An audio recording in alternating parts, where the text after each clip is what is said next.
नमस्कार मंडळी. आज आपण भारत पाकिस्तान मधील सर क्रिक वाद अगदी सोप्या भाषेत समजून घेणार आहोत. सर क्रिक म्हणजे गुजरातच्या कच्छ काठावर आणि पाकिस्तानच्या सिंध मध्ये असलेली 96 किलोमीटर लांबीची खाडी आहे, जी अरबी समुद्रात मिळते. आता ही जागा एवढी महत्त्वाची का आहे? कारण इथूनच दोन्ही देशांची समुद्री सीमा म्हणजेच EEZ म्हणजेच एक्सक्लुझिव्ह इकॉनॉमिक झोन आणि त्यामुळे तेल, गॅस, मच्छीमारांचा हक्क आणि सुरक्षेचं नियंत्रण ठरतं. आता वाद दोन मुद्द्यांवर आहेत.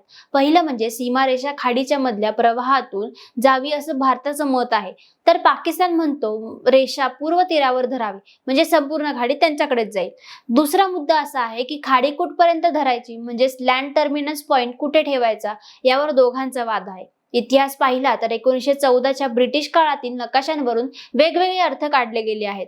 1968ला रन ऑफ कच्छ वाद निकाली निघाला, पण सर क्रिक प्रलंबित राहिला. कायद्याने समुद्री सीमा ठरवायची असेल तर आधी जमिनीचा शेवटचा बिंदू ठरवला हवा.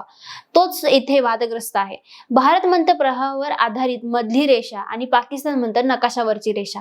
हा वाद फक्त नकाशाचा नाही, तर दलदलीमुळे घुसखोरी आणि तस्करीचा धोका वाढतो आणि मच्छीमार नकळत सीमा ओलांडतात. मग अटक, बोटी जप्त आणि दोन्हींकडे मानवी त्रास. आता यावर तोडगा नेमका काय आहे?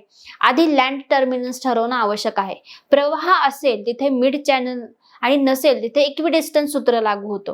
तात्पुरता उपाय म्हणून जॉईंट डेव्हलपमेंट झोन म्हणजेच संसाधनांचं वाटप आणि फिशरमॅन प्रोटोकॉल, अटक टाळण्यासाठी हेल्पलाईन आणि जलद सोडवणूक व्यवस्था. थोडक्यात काय तर सर क्रिक हा फक्त भूभागाचा तुकडा नाही, तो सुरक्षा, सार्वभौमत्व, संसाधन आणि माणुसकी यांचा संगम आहे.